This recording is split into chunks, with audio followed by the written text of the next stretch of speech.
Happy Sunday, FitFam! We are about to do a big batch prep session. I'm going to be making enough food to last me for the next 3 days. So that way I don't have to think about anything during the week. I already know that my meals are just going to be ready to go in the fridge, weighed out to the exact amount of food that I need to be hitting my fitness goals, and they're all going to be super tasty, so I'm actually going to be excited about the food that I have prepared. So we're going to be doing a breakfast, lunch, and dinner. I like to keep it very simple that way. I do 3 meals a day. You hear all kinds of people saying that you need to eat 6 meals a day if you want to get fit. That is not true. It doesn't matter how many meals you have or the timing of your meals, because as well, you hear people saying that you can't eat late or you can't eat early. None of that matters, because the only thing that actually does matter is you're either eating the right amount for your body and goals or you're not. And that's called hitting your macros, which again, your macros are protein, fats, and carbohydrates. So follow along with me. Let's get this batch prep session going.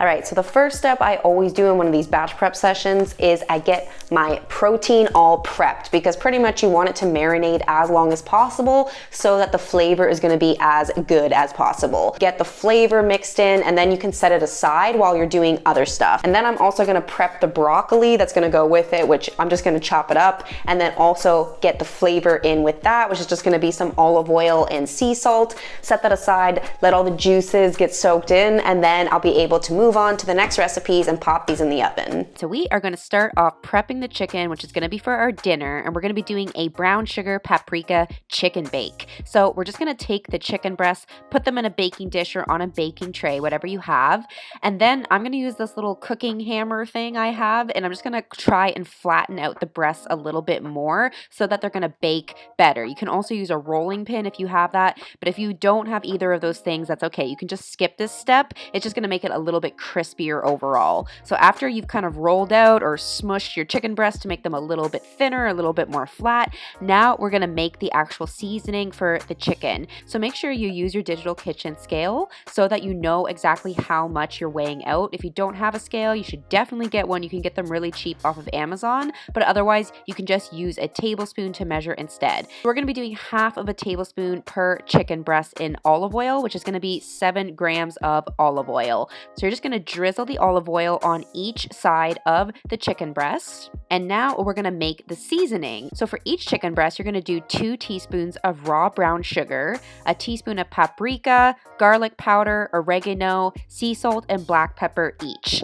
Then you're just going to mix all of those together, and now we're going to sprinkle it evenly on each side of the chicken. And that is all. Now we can set that aside and let the juices absorb, get the flavor in there. And in the meantime, we're going to prep our broccoli that we're going to be having as our vegetable on the side for dinner. And then same thing, we're going to get our digital kitchen scale or our measuring tools to make sure we know how much we're actually adding in. And then you're just going to season it with some sea salt and a teaspoon of olive oil per serving. Mix it all around, and now you can set that aside. All right, so the chicken and broccoli is prepped, so I've just set that aside to let it marinate, and now we are going to do the banana peanut butter protein cookies. So I'm going to be using my massive tub of 5 pounds of protein powder here. If you don't have protein powder, or if you just don't like it, you can just skip it. Obviously, just realize that means that the protein quantity is going to go down quite a bit, because usually I try to eat my protein powder in my breakfast foods rather than drink it. I don't really like drinking protein powder. And the reason that I do have protein powder every day is because you need to be having a significant amount of protein in your diet if you want to be building as much muscle as possible, which is obviously what I'm trying to do. But if you don't have it, or if you just don't like it, it's okay. You can skip it. These cookies are still going to turn out great anyway. So let's make them. To make these cookies, you're going to grab a big mixing bowl, and the first step is going to be to get your bananas,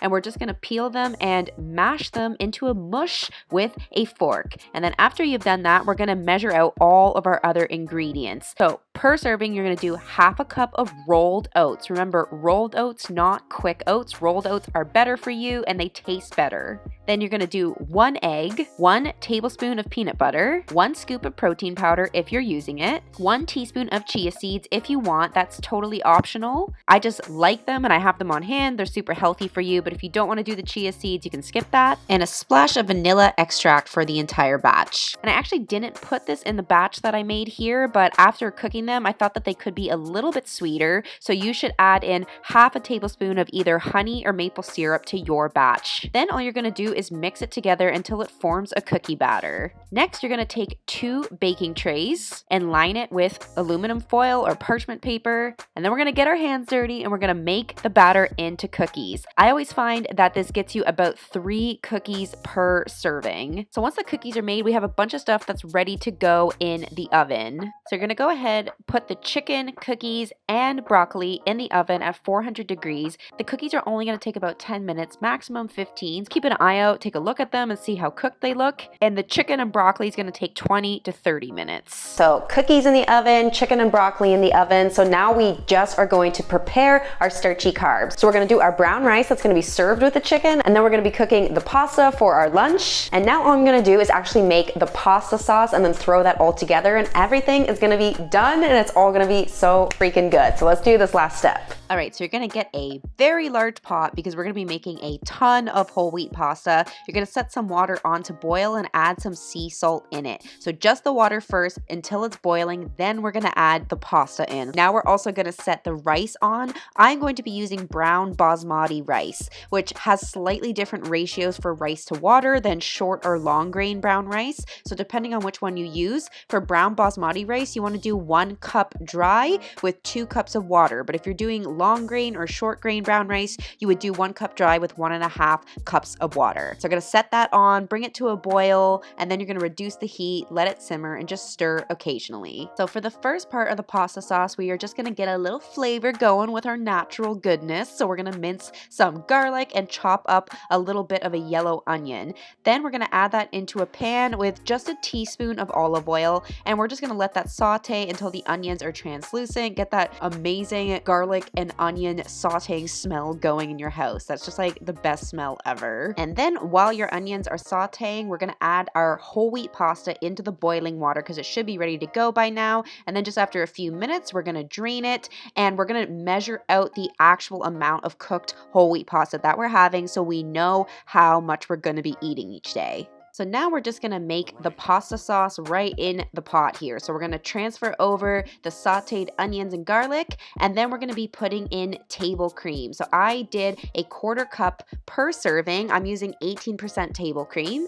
And then I put in a whole jar of crushed tomatoes, which ended up being about 200 grams per serving. And the very last step for the pasta is just to add in a vegetable. So I'm just gonna be adding in a ton of this ready to go pre-washed baby spinach, which is my favorite. I just love how convenient it is. You don't have to chop anything, but it's a great way to get tons of green vegetables into your diet. So just take a ton of that, throw it right in the pot, and you just want it to cook for a little bit to where the spinach would be just a little bit wilted. And of course, if you don't have spinach, you can use any vegetable that you want. This is just what I decided to use.